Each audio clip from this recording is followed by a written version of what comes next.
Shalom dan salam sejahtera bagi kita seluruh jemaat yang dikasihi Tuhan. Salam sehat dan selamat beraktivitas. Kiranya sukacita yang dari Tuhan kita Yesus Kristus senantiasa melimpah dalam hidup kita. Bapak Ibu saudara-saudara yang terkasih, firman Tuhan yang menjadi renungan harian yang sebagai pelita hidup kita hari ini tertulis dalam 1 Korintus 2 ayat 7. Demikian firman Tuhan. Tetapi yang kami beritakan ialah hikmat Allah yang tersembunyi dan rahasia, yang sebelum dunia dijadikan telah disediakan Allah bagi kemuliaan kita. Saudara-saudara yang terkasih, Tuhan Yesus adalah hikmat Allah bagi kita manusia yang mengerti dan percaya bahwa salib adalah sebuah kebenaran yang membenarkan, menguduskan, dan menebus kita orang berdosa. Yesus juru selamat kita ada di dalam hidup kita. Ia memberikan hikmat Bapanya kepada kita orang percaya. Dalam 1 Korintus 1 ayat yang ke-30 dituliskan demikian. Tetapi oleh Dia kamu berada dalam Kristus Yesus, yang oleh Allah telah menjadi hikmat bagi kita. Yesus Kristus itu ialah hikmat bagi kita orang yang percaya. Ia membenarkan dan menguduskan kita. Dalam Alkitab, hikmat berarti pengertian, kebijaksanaan, atau bijaksana. Hikmat itu bukan soal pengetahuan yang teoritis atau yang sering kita sebut sebagai IQ. Hikmat itu lebih bersifat praktis, atau ketika seseorang mengambil keputusan dan berhasil mencapai apa yang dia kehendaki, yang dia ingini, dan menjadi tujuannya. Di sanalah hikmat dibutuhkan.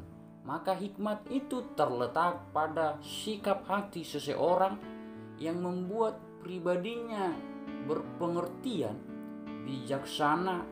Banyak orang pintar gagal mengambil keputusan, tetapi keberhasilan orang berhikmat lebih besar dalam mengambil keputusan. Kira-kira seperti itulah hikmat yang disampaikan oleh Paulus dalam nats ini. Dari manakah hikmat itu berasal? Ya jelas, hikmat itu bersumber dari Allah, dan segala sesuatu yang bersumber dari Allah tujuannya untuk kebaikan. Maka hikmat itu adalah berasal dari Allah. Hikmat Allah bukanlah hikmat yang berasal dari dunia ini, yang sudah ada sebelum dunia ini dijadikan. Itulah yang dinyatakan bagi kita melalui ayat ini, orang yang percaya melalui Roh Kudus Tuhan yang diam dan bekerja serta berkarya dalam diri kita. Hikmat Allah yang telah ada sebelum dunia ini dijadikan dan yang telah dinyatakan dalam diri Yesus Kristus akan tetap ada sampai selama-lamanya. Yang disebut dengan hikmat Allah, saudara-saudara, adalah hikmat yang sejalan dengan ketetapan Allah.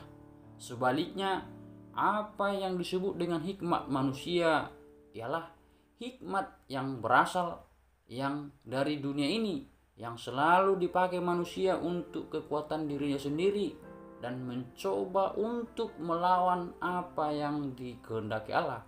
Misalnya, realita akibat kejatuhan manusia ke dalam dosa. Maka Bapak Ibu saudara-saudara yang terkasih, memiliki hikmat Allah hanya dapat bekerja dalam diri seseorang yang telah menerima Kristus sebagai Tuhan dan Juru Selamat. Saya ulangi, hikmat yang dimiliki oleh seseorang atau hikmat Allah yang dapat bekerja dalam diri seseorang itu adalah yang menerima Yesus Kristus sebagai Tuhan dan Juru Selamat, menerima curahan Roh Kudus diam dan bekerja dalam dirinya. Maka Rasul Paulus menuliskan bahwa orang yang memiliki hikmat adalah orang yang telah memiliki pikiran Kristus, atau orang yang telah mengenal Kristus dalam hidupnya. Artinya bahwa Kristus adalah pernyataan hikmat Allah dalam dunia ini. Ya, tentunya hikmat manusia tidak dapat memahami ini dan menganggap hal ini adalah suatu kebodohan, seperti yang terjadi dalam konteks pasal 2 yang tertulis dalam pasal 2 Korintus ini. Maka saudara-saudara yang terkasih, dengan demikian Tuhan memberikan kepada setiap orang percaya yang begitu besar hikmatnya kepada kita, melebihi orang yang selalu mengandalkan hikmat duniawi. Maka kejarlah, beritakanlah hikmat yang daripada Tuhan yang dinyatakan dalam diri Yesus Kristus, biar orang semakin mengenal dan menghidupi serta memakai hikmat yang dari Tuhan dalam menjalani hari-hari dalam hidupnya di dunia ini. Semoga Bapak Ibu saudara-saudara yang terkasih, hikmat yang diberitakan Rasul Paulus kepada orang-orang yang ada di Korintus untuk mengenal dan mengerti tentang rahasia penyataan Allah dalam salib Kristus, semakin kita mengerti melalui urapan dan curahan Roh Kudus yang tetap mengajari, memberi roh pengertian dalam diri kita masing-masing. Amin. Kita berdoa. Bapa di sorga, kami bersyukur buat firman-Mu yang menyatakan bahwa Yesus Kristus, Sang Juru Selamat kami, adalah hikmat bagi kami. Semoga melalui Roh Kudus Tuhan memampukan kami, mengajari kami untuk selalu semakin mengenal hikmat yang daripada-Mu untuk kami pakai di dalam kehidupan kami sehari-hari. Ajar kami senantiasa untuk selalu berhikmat, bijaksana dalam kehidupan kami, dan biarlah kami semakin dikenal oleh dunia ini adalah orang-orang yang selalu mengandalkan hikmat yang daripada-Mu. Dalam nama anak-Mu Tuhan Yesus kami bersyukur.